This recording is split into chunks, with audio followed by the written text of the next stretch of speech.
If you voted for Trump, don't have margaritas, don't have tequila, no tacos, no enchiladas, none of that for you. I don't even want to see you at Taco Bell. The only thing you get to eat for the rest of your life is plain white bread and mayonnaise. It's always hilarious when liberals try so hard to be woke, they accidentally end up doing racism.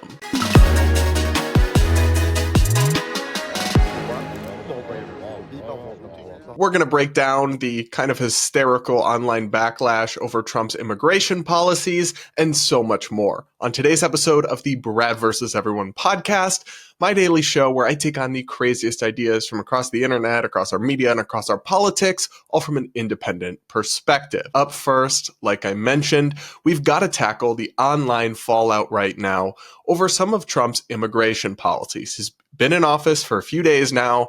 The deportations, the raids from ICE have begun, and people are not coping well. For me, it will depend on who exactly is being deported and targeted. I've always said that we should deport people who are here illegally and have committed other crimes and are harming the community or are welfare frauds and are on the taxpayer dole, anything like that, they should be deported. But I don't think it makes sense to deport everyone that's in the country, especially if they've been here a long time, if they have family members who are citizens, if they're working and filling important jobs and not hurting anyone, then I don't necessarily support that kind of mass deportation. And we'll talk about the details of all that more once kind of we know for sure what's happening and what isn't versus all the alarmism. But in the meantime, we can take a look about how liberals are discussing this issue, at least some of them, the influencer types online, and frankly, laugh at it because it is hysterical and to some extent,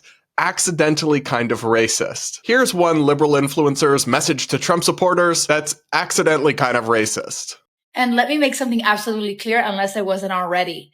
If you voted for Trump, you are not allowed in Mexico. You are not allowed in Cabos, Cancun, Puerto Vallarta, Aguascalientes, none of that. Guess what, baby? That's all in Mexico. You don't like us, we don't like you. Don't go there. Stay in your country. Figure it out. Vacation, I don't know, maybe Nebraska perhaps. One of the red states that you love so much. Stay there. Don't have margaritas. Don't have tequila. No tacos. No enchiladas. None of that for you. Stick to what you know. Maybe a burger, perhaps. No cheese. Y'all, who wants to tell her that illegal immigrants and Mexicans aren't the same thing? Even if you support Trump's mass deportation, which, to be clear, I don't in full. In part, I think some of it will make sense. But even if you support that, it's not the same as wanting to deport all Mexicans because lots of people from Mexico are in the United States legally with documents and papers and work visas, and they're not going to be deported, babe. Lots of Mexican Americans are born in America or became U.S. citizens. They're also not being deported. Meanwhile, a lot of the people being deported aren't even Mexican. They're from elsewhere in South America or Central America or even other parts of the world. Like this conflation of Mexicans and illegal immigrants as if they're the same thing is actually you being racist, babe. And it's also very strange that you would want Mexico to lose money on tourism, want Mexican restaurants in America to suffer. If they have Mexican owners, you're literally advocating for them to get fewer customers and potentially go bankrupt, all to try to own MAGA or whatever. I really don't think you thought this one through, babe. And I'm somebody who is pro-border security, but also pro-legal orderly immigration of people who have skills and want to come here and work or are just hardworking people. I think a healthy dose of immigration is good for our society, but it will never cease to amaze me how bad liberals are at advocating for immigration without sounding incredibly out of touch or, yes, sometimes accidentally racist. I'm always going to be reminded of this viral, now infamous clip from The View where some woke celebrity, I think it was Kelly Osbourne, was trying to argue against Trump deporting people, and it did not hit the way she thought it hit. If you kick every Latino out of this country, then who is going to be cleaning your toilet, Donald Trump?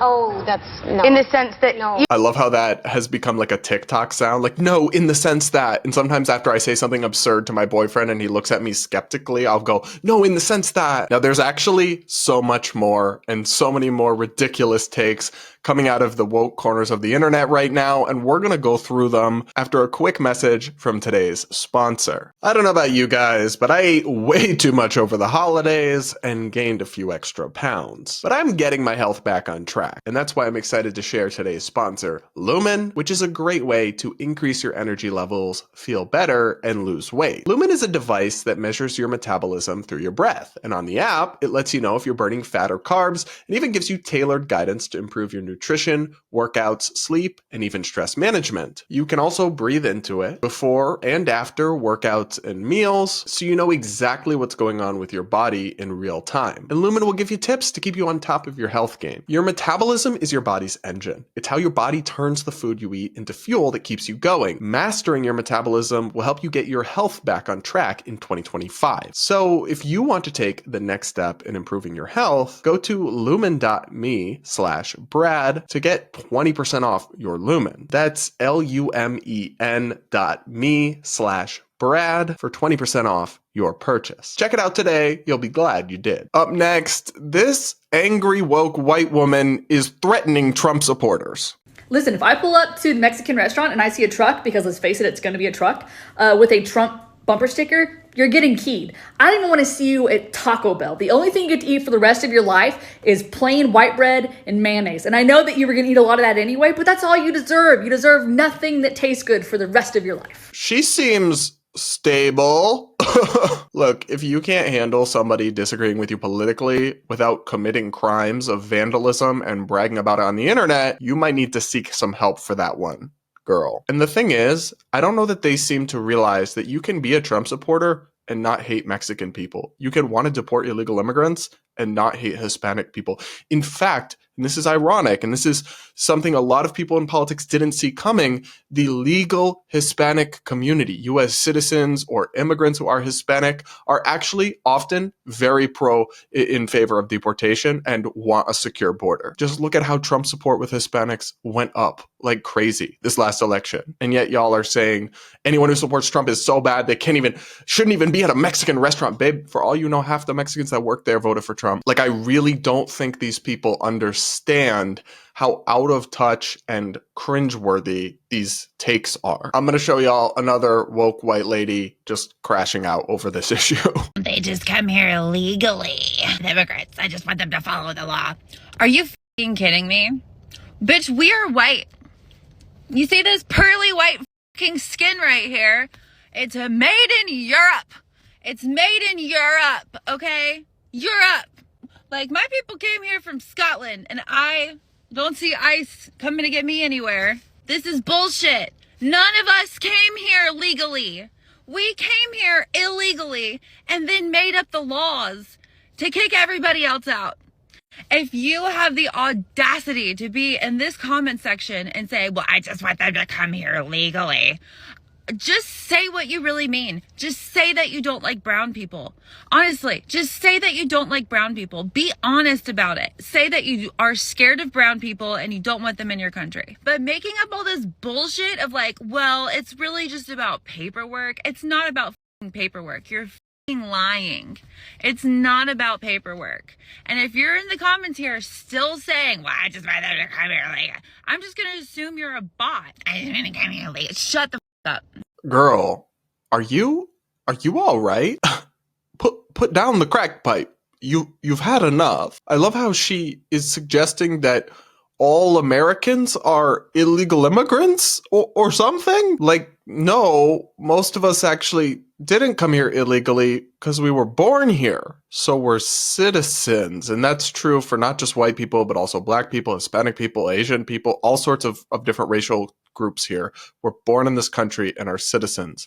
And their ancestors may have come here as immigrants, but typically as legal immigrants. Now, there's actually an underlying nuanced point to be had about what she's trying to say here, but the ridiculous way she's saying it is just so absurd And then she's doing the stupid thing that liberals do on this issue often, not all of them, but often, where they just conflate disagreeing with mass immigration or being concerned about illegal immigration with hating brown people. And yes, there are some people who are opposed to immigration because they are racist, but that is not most people. And after years of millions of people pouring into this country uncontrolled and unvetted, people have reasonable concerns about that. They're not all just racists, and you sound so dismissive and foolish when you go down that stupid path with that dumb talking point. Now, the point she should have made, and because I used to have this thought that like, well, illegal immigrants should have come here legally. The point she should have made is that one, we should have compassion for people who were brought here as minors, because a lot of them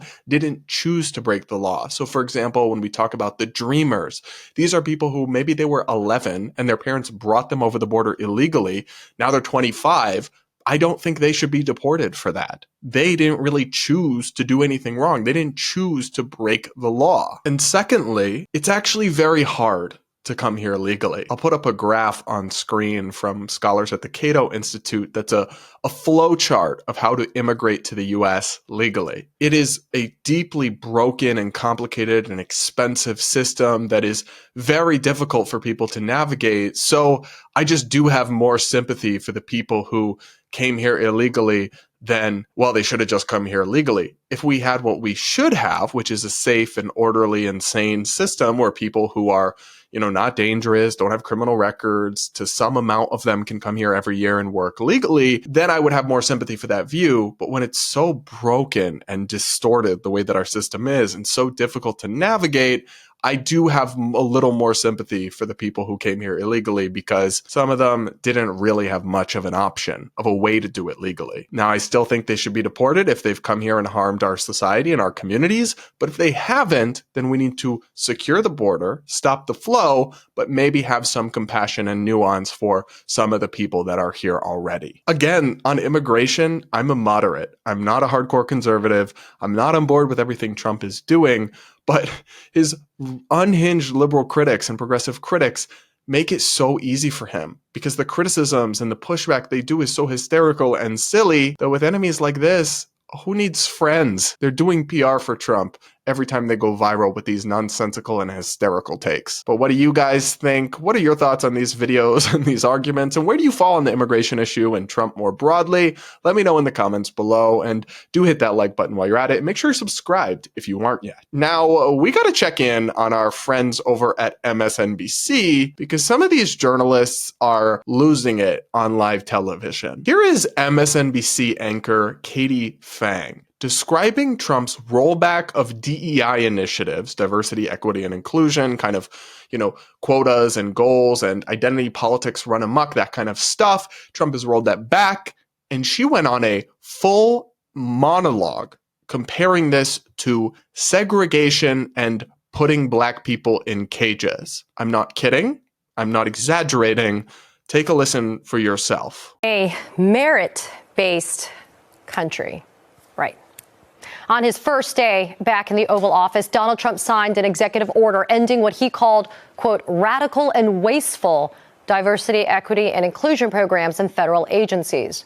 It's unclear how many workers ultimately will be affected, but what is evident is the impact this will have on the government and the country. Trump's actions echo President Woodrow Wilson's then unprecedented segregation of federal offices in 1913. There was no official law, no executive order, just guiding policy. But that policy led to blacks being segregated or just summarily dismissed from federal positions nationwide. For example, in 1914, Wilson required a photo from all federal job applicants to make it easier for racial screening. And those black workers who managed to keep their jobs, they were often subjected to inhumane and degrading treatment.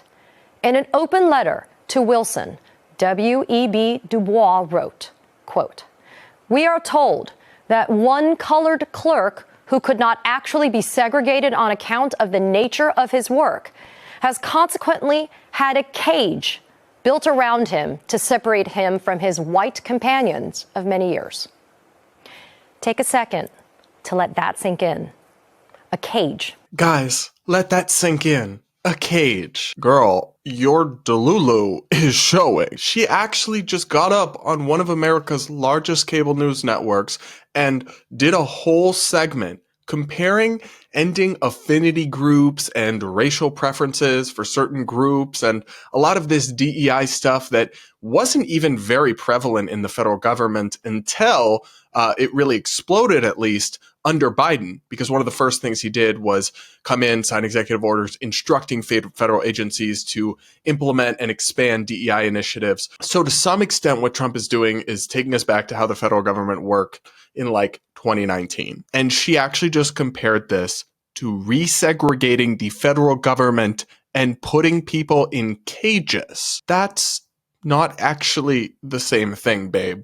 And you come off as unhinged and hysterical when you make these kinds of absurd comparisons. Like, I support Trump's rollback of DEI initiatives, but I'm sure there's a reasonable take or pushback that maybe he went too far in some ways. This ain't it, though. This is absurd. And like, I can't speak on behalf of the Black community, but I don't know how that's not offensive to suggest that colorblindness and meritocracy and no more racial preferences is somehow similar to the horrors of segregation in the Jim Crow era. Is that not trivializing and politicizing and exploiting the historic trauma of Black people in America? To me, it seems like it is. To be clear, guys, getting rid of DEI doesn't mean allowing discrimination. Discrimination on the basis of race or gender or anything like that is still not allowed inside the federal government. This is very clear from the Civil Rights Act, which Trump hasn't and can't remove unilaterally. Not that he even has ever said he wants to. The federal government still has to hire without racial discrimination against any group, still has to make sure the workplace is not racially discriminatory towards anyone. What they're rolling back is all the over-the-top identity stuff, the microaggression trainings, the self-segregated affinity groups, the diversity goals and target quotas and all this kind of stuff, some of which was truly harmful. Like the FAA, the Federal Aviation Administration, had a huge scandal where they were lowering standards for air traffic control, which, guys, their jobs are kind of important for safety, to get more diversity. I'll link to a source about that if you're interested in more, but it's a crazy story and exactly the kind of example of what Trump is trying to end. And no, that is not bringing back segregation. Y'all sound demented. Dude, it is so sad because part of me wishes I could be a cable news host and thinks I do a really good job. But like the kind of people that get these opportunities and these platforms that are so bad at the job and are so delulu, and yet someone like me just will not get a shot, it won't happen. It's kind of demoralizing sometimes. But instead, we're building our own cable news channels here on YouTube and with podcasts and new media. So that's why their ratings keep going down. And our ratings on the Brad versus Everyone podcast keep going up. But what do you guys think? Are you surprised to kind of see this thing from MSNBC, or had you hoped they had learned some lesson? I hope that, but inside I knew they hadn't. So can't say I'm particularly surprised, but you'll have to let me know what you think in the comments. I do read the comments and I love hearing what you guys have to say. Do hit that like button while you're at it. Now we got to check in with some Republicans in the MAGA movement because some of y'all need to chill. It's getting cringe in some parts of MAGA. I know people are happy that Trump won and he's taking all this action. And I get it. If that's your man, and he won the election, and you are allowed to be happy. But there's a level that's too much. And some of y'all are doing too much. Up first, we're going to talk about a congressman who just introduced a constitutional amendment trying to make it so Trump can serve 3 terms. That sounds like a parody, like they're making fun of, how much of a simp for Trump some Republicans are. But no, he actually did this. Take a listen to some local news coverage. In national news, a Republican congressman wants to change the Constitution so President Donald Trump can serve a 3rd term. Representative Andy Ogles introduced a measure in the House on Thursday to amend the Constitution.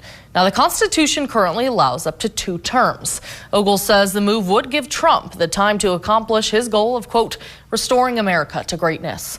According to the National Archives and Records Administration, 2/3 of both the House and the Senate would have to pass a proposed amendment. Then the legislatures of 3/4 of the states would have to ratify it. I'm sorry, because I know most Trump supporters are not in a cult, but left-wing people always call MAGA a cult, and things like this are not helping y'all beat the cult allegations. I know it's not most of you, but a few unhinged simps like this are giving you a bad name. This is insane. Like, the level of desperate, please pay attention to me, Daddy Trump, or look at me, like he's simping so hard for Trump to like pick him or notice him. It's giving levels of desperate I didn't know existed. And of course, it's so ridiculous. We don't need to extend term limits. 2 terms for presidents is actually good. George Washington had it right. We don't want kings in America. We don't want that precedent set for other people to use. You want a 3rd term of Obama? Plus, Trump is already 78. And he does appear to still have like good energy and vigor about him. I mean, he's been kind of on a whirlwind his first week in office. But 4 years from now, 82, that's too old. Like at some point, come on now. These restrictions exist for a reason. It is important when you have a position of such power that authority is constrained and that people can't cling onto it for too long. And again, just the short-sightedness of this, like to undermine constitutional limitations on power just to get your side, a win. Y'all know the other side's going to be in charge again. They're going to be able to do it back, right? This is the kind of thing that annoys me because 1, it's just dumb and it's kind of cringe. And 2, it like plays into the left-wing fear-mongering. Now they can find this one example of this cringe congressman and say, look, all MAGA is a cult. And I know that's not true, but this is just unfortunate. It plays into their hands, and I find it so frustrating and cringe. I also find cringe, although this is a little more lighthearted, some of the way that some of these Republicans are talking about Trump, okay? Because you can stand for your man, you can, support Trump, but you don't have to be cringe about it. And I'm sorry, but Byron Donalds, a Republican congressman, was on television recently, and what he said was absolutely cringe. Take a listen. Sees the numbers. He'll figure a way to do it. It's not just going to be that. I mean, when Americans see deportations or repatriations happen, they're going to be like, thank you. When they see the border closed, they're going to say, this is what I voted for. When they see peace starting to like break out again around the world, they're going to be like, this is the stability that we were asking for. Daddy's back. And that's what you're going to see. Daddy's back. Babe, no. The best possible defense of this is that it was meant as a joke. But I don't think it was, if I'm being honest. And regardless, like you're a sitting member of Congress appearing on national news and you just called Trump daddy. Look, I normally don't kink shame, but keep it behind closed doors, okay? And regardless, it is an unhealthy way to view a politician as if they are your daddy or your savior. The government is never going to be perfect and is never going to be able to solve all your problems, and it's not good to worship anyone like this. Even if you think Trump is amazing, he's still not your daddy, he's not your savior, he's not perfect, and again, none of this is helping Republicans beat the cult allegations. It's just cringe. I don't understand why they're doing this. And it takes the shine off of actual accomplishments and policy wins that Trump supporters could be pointing to instead. That's just my take. If you disagree, I will hear you out. If Trump is your daddy, explain to me in the comments why that is and how that's not incredibly sus. I would love to hear it. I really would. And do hit that like button while you're at it. Do make sure you're subscribed if you aren't yet. We have amazing stuff planned for the show this week, and I'm just so excited to be doing this with you all and growing like crazy. Thanks again for tuning in. Thanks again to today's sponsor, Lumen. Check them out in the links in the description and pinned comment, and we'll talk again real soon.